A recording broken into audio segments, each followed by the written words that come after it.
Before we jump in, if you're serious about building a sustainable career in music, take a moment to like this video and subscribe to FiXT Academy. We bring in actual operators from within the industry to share practical insights you can apply right away. This one's Um, new. This is a little newer for us, but it's important, and it's another one of those things where it's like, I don't think a lot of people know you can register this. yes. So live performance essentials. So make sure that all of your songs that you are performing are registered with your PRO. So going back to the previous slide, I had all of the songs from all of my projects listed in there, which is there's 3 different projects listed amongst those songs, but say those were all the same songs from or all songs from Lituus, and then I decide to go on tour and I'm going to perform all of those songs. I need to make sure that all of them are there. And then you need to make sure to create a set list within the PRO and then log your live performances within the PRO. And I do have some images here, I believe. Yes. So again, I'm using BMI because this is my account. It was easy to show everyone. ASCAP has the same. They all do.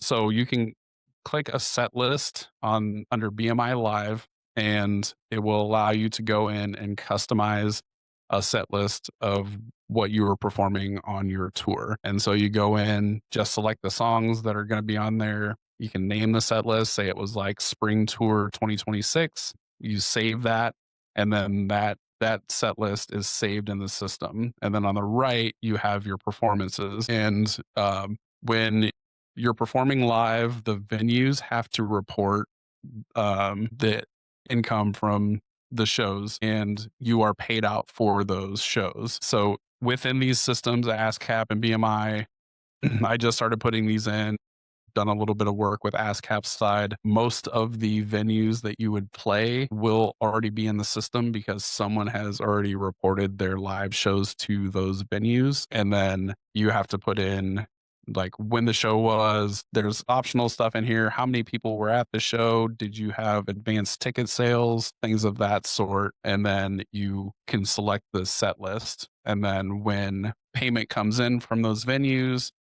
they they prorate everything out based off of the songs that were played that night. So if you played a tour with 3 other bands and all 3 of you came into BMI and ASCAP, put in your shows, they're going to prorate out your share of the revenue from those shows on the live registration.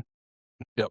Yeah, I mean the music industry does not, they don't lose money. They don't, like I brought up the black box stuff. The music industry does not lose money. It is the artists that typically lose the money.